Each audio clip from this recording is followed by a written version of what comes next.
Assalamualaikum warahmatullahi wabarakatuh. Perkenalkan, saya Dina Rosita Aprilianti dengan NIM 022. Saya akan menyampaikan materi mengenai mengobati penyakit hati dan membentuk akhlak mulia. Selanjutnya, keutamaan akhlak yang baik dan tercelanya akhlak yang buruk. Rasulullah SAW bersabda yang artinya, timbangan paling berat dari apa yang diletakkan di atas neraca hari kiamat kelak adalah takwa kepada Allah dan akhlak yang baik. Seorang laki-laki pernah datang menghadap Rasulullah SAW dan berkata, "Ya Rasulullah, apa sesungguhnya agama itu?" Beliau menjawab, "Akhlak yang baik." Orang itu mendatangi beliau lagi, kini dari arah kanan beliau dan bertanya, "Ya Rasulullah, apa sesungguhnya agama itu?" Beliau menjawab, "Akhlak yang baik." Namun orang itu mendatangi beliau lagi, kini dari arah kiri beliau dan bertanya, "Ya Rasulullah, apa sesungguhnya agama itu?" Beliau pun menjawab lagi, "Akhlak yang baik." Orang itu mendatangi beliau lagi, kini dari arah belakang seraya bertanya, "Ya Rasulullah, apa sesungguhnya agama itu?" Maka beliau menoleh kepadanya dan bersabda, "Tidakkah kau mengerti? Itu adalah dengan upayamu untuk tidak marah." Rasulullah SAW juga pernah ditanya, "Apakah kesialan itu ya Rasulullah?" Beliau menjawab, "Akhlak yang buruk." Adapun sabda Rasulullah SAW yang artinya, akhlak yang buruk adalah dosa yang tak terampuni, sedangkan prasangka buruk, suuzon, adalah kesalahan yang berbau busuk. Dan beliau bersabda pula, yang artinya, seseorang dapat terjatuh ke dalam dasar jahanam yang terdalam dengan akhlaknya yang buruk. Selanjutnya, hakikat akhlak yang baik dan yang buruk. Perbedaan antara kuluk dan kalk, di mana kuluk yaitu kata tunggal dari akhlak dan kalk yakni bentuk ciptaan atau fisik adalah dua kata yang sering digunakan bersama-sama. Orang biasa mengatakan si fulan adalah orang yang baik kuluknya maupun kalknya. Artinya yaitu dia adalah seorang yang baik lahir dan batin. Jadi yang dimaksud dengan kalk adalah bentuk lahiriah, sedangkan yang dimaksud dengan kuluk adalah sifat batiniah. Penggunaan kekuatan akal yang berlebihan akan menimbulkan berbagai sifat buruk seperti kelicikan, kecurangan, penipuan, dan keculasan. Sebaliknya, kekurangan dalam penggunaan kekuatan akal akan menimbulkan kebodohan, keluguan, kecerobohan, kedunguan, dan kegilaan. Selanjutnya, kemungkinan mengubah akhlak dengan jalan pelatihan. Adapun tingkatan manusia dalam menerima perbaikan. Yang pertama, seorang yang sepenuhnya lugu atau polos yang tidak mampu membedakan antara yang hak dan yang batil, atau antara yang baik dan yang buruk, tetap dalam keadaan fitrah seperti ketika dilahirkan dan kosong dari segala kepercayaan. Demikian pula naluri syahwat, hasrat, dan ambisinya belum begitu kuat untuk mendorongnya mengikuti berbagai kesenangan hidup duniawi. Orang seperti ini sangat cepat dalam menerima pengobatan bagi hatinya. Tiada yang diperlukan selain seorang guru, serta timbulnya sedikit kesadaran dalam hatinya yang mendorongnya untuk melakukan mujahadah. Dengan itu akhlaknya akan menjadi baik dalam waktu yang secepatnya. Selanjutnya yang kedua, seorang yang telah mengetahui keburukan sesuatu yang buruk, tetapi dia sendiri belum terbiasa mengerjakan amalan yang baik.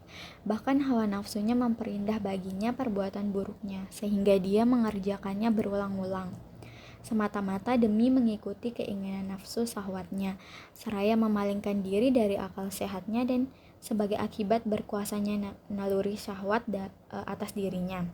Akan tetapi betapapun juga masih ada sedikit pengetahuannya tentang keburukan perbuatannya itu, maka perbaikan akhlak orang seperti ini pasti agak lebih sulit dibandingkan dengan orang jenis pertama.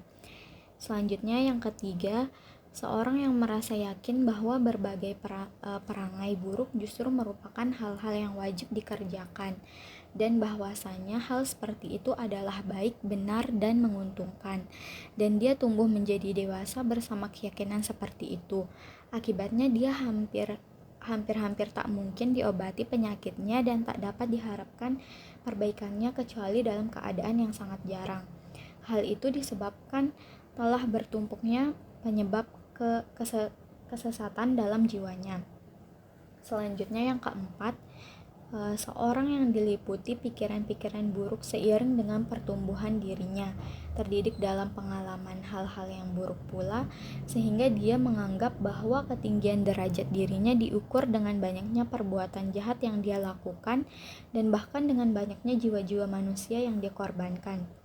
Dia pun membanggakan perbuatannya itu dan mengira bahwa yang demikian itu meninggikan derajatnya di atas manusia. Orang seperti itu berada dalam tingkatan yang paling sulit diobati. Kesimpulannya, si orang pertama hanya disebut sebagai seorang yang tidak mengerti atau bodoh saja. Yang kedua, bodoh dan sesat. Yang ketiga, bodoh, sesat, dan fasik, durhaka. Dan yang terakhir, bodoh, sesat, durhaka, dan jahat. Cara menumbuhkan akhlak yang baik. Keseimbangan dan keserasian dapat dicapai melalui dua cara, yaitu cara pertama dengan melalui anugerah ilahi dan kesempurnaan fitri, yaitu ketika seorang manusia diciptakan dan dilahirkan dalam keadaan memiliki akal yang sempurna dan perangai yang baik dengan kekuatan ambisi dan emosi yang terkendali, sedang, seimbang, dan proporsional, serta bersesuaian dengan akal dan syariat. Selanjutnya yang kedua ialah dengan memperoleh perangai-perangai ini melalui perjuangan melawan nafsu dan latihan-latihan ruhani, yakni dengan memaksakan atas diri seseorang perbuatan-perbuatan tertentu yang merupakan buah dari suatu jenis perangai yang ingin dimiliki. Jalan menuju perbaikan akhlak. Yang pertama, cara mengobati penyakit dalam jiwa. Apabila jiwa Anda dalam keadaan sehat, bersih, dan lurus, seharusnya Anda berusaha menjaganya, bahkan mengupayakan agar ia bertambah kuat dan menjadi lebih bersih dan jernih. Maka seyogyanya Anda berupaya agar ia dapat menyandang sifat-sifat baik. Yang kedua, mendahulukan penyucian sebelum penghiasan diri, yaitu apabila seorang dokter mengobati semua orang sakit dengan suatu cara pengobatan yang sama, niscaya dia akan menyebabkan kematian atas kebanyakan dari mereka. Demikian pula seorang guru, seandainya dia memerintahkan satu jenis latihan kejiwaan atas semua muridnya, niscaya dia akan membinasakan mereka dan mematikan hati mereka. Oleh karena itu, seyogyanya dia mengamati terlebih dulu penyakit si murid, keadaannya, usianya, kecenderungannya, dan jenis latihan apa yang kiranya mampu dibebankan kepadanya. Yang ketiga, bertahap dalam menyucikan diri dari keburukan perilaku. Dengan cara mengobati penyakit-penyakit hati secara umum adalah dengan melakukan sesuatu yang berlawanan dengan apa yang menjadi kegemaran dan kecenderungan nafsu. Semuanya itu pada hakikatnya telah difirmankan Allah Subhanahu wa taala dalam kitabnya yang agung dalam satu kalimat yang artinya, adapun orang-orang yang takut pada kebesaran Tuhannya dalam menahan diri dari keinginan hawa nafsunya, sesungguhnya surgalah menjadi tempat tinggalnya. Tanda-tanda penyakit hati dan kesembuhannya. Setiap anggota tubuh diciptakan untuk suatu fungsi tertentu, maka dia disebut sedang dalam keadaan sakit. Apabila tak lagi memiliki kemampuan untuk melaksanakan fungsinya itu, baik secara keseluruhan maupun sebagian. Penyakit hati menyebabkan hati tidak mampu melakukan fungsinya yang khas, yang memang diciptakan untuknya, yaitu pengetahuan, hikmah, makrifat, cinta kepada Allah, beribadah untuk dan kepadanya, merasakan kenikmatan apabila menyebut atau mengingatnya, mengutamakannya di atas segala keinginan selainnya. Adapun tanda-tanda sembuhnya hati dari penyakitnya, yaitu dengan memperhatikan penyakit yang telah diupayakan pengobatannya sebelumnya. Cara mengetahui kekurangan-kekurangan diri sendiri. Terdapat 4 cara untuk mengetahui cacat-cacat pada diri sendiri, yaitu yang pertama, Duduk di hadapan seorang saik guru yang piawai dalam soal cacat-cacat kejiwaan, di samping memiliki pengetahuan mendalam tentang penyakit-penyakit hati yang tersembunyi, kepadanya lah hendaknya dia serahkan kendali dirinya, seraya mematuhi perintah-perintahnya dalam rangka mujahadah perjuangan batinnya. Begitulah seharusnya keadaan seorang pelintas jalan akhirat bersama syaihnya, atau seorang murid bersama gurunya. Maka syaih atau gurunya itu akan menunjukkan baginya apa saja penyakit hati yang dideritanya, serta cara pengobatan yang bagaimanakah yang harus dijalaninya. Akan tetapi dalam kenyataannya di zaman seperti sekarang sungguh amat sulit mencari seorang syaih seperti itu. Yang kedua, dengan mencari seorang teman yang tulus, piawai, dan menjaga baik-baik segala aturan agama untuk dijadikannya sebagai pengawas baginya, dan mengamati segala gerak dan tindakannya. Sehingga setiap kali dia melihat sesuatu di antara akhlak ataupun tindakannya yang tidak berkenan di hatinya, atau sesuatu dari cacat batiniah maupun lahiriahnya, semua itu pasti akan ditegur olehnya.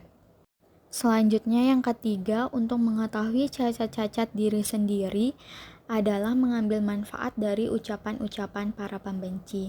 Sebab seperti kata seorang penyair, mata yang membenci menonjolkan segala keburukan.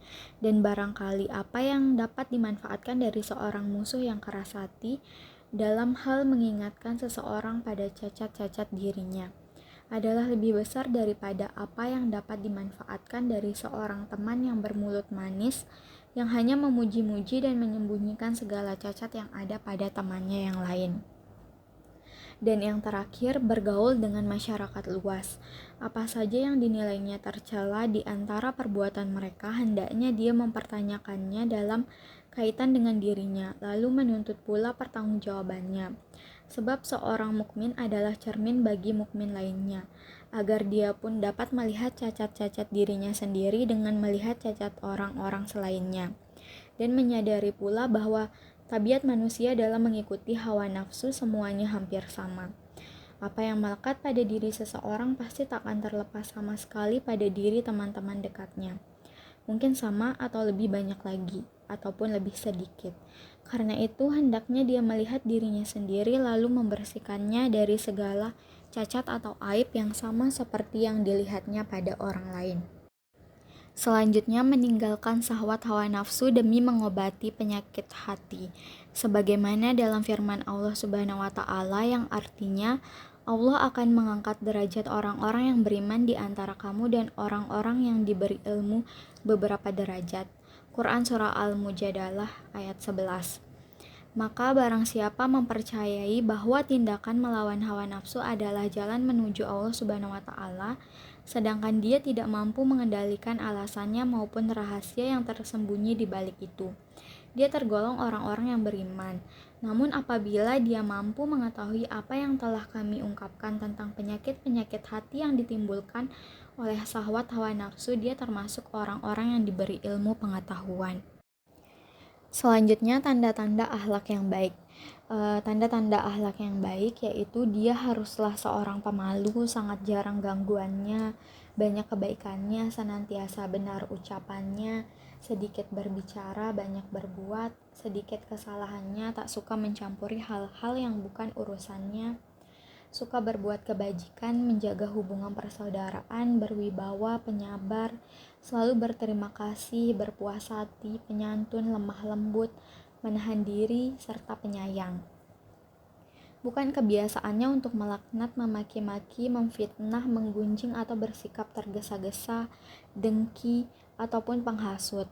Selalu berwajah cerah, ramah tamah, mencintai karena Allah dan membenci karena Allah, ridho demi Allah dan marah demi Allah juga. Begitulah perwujudan akhlak yang baik.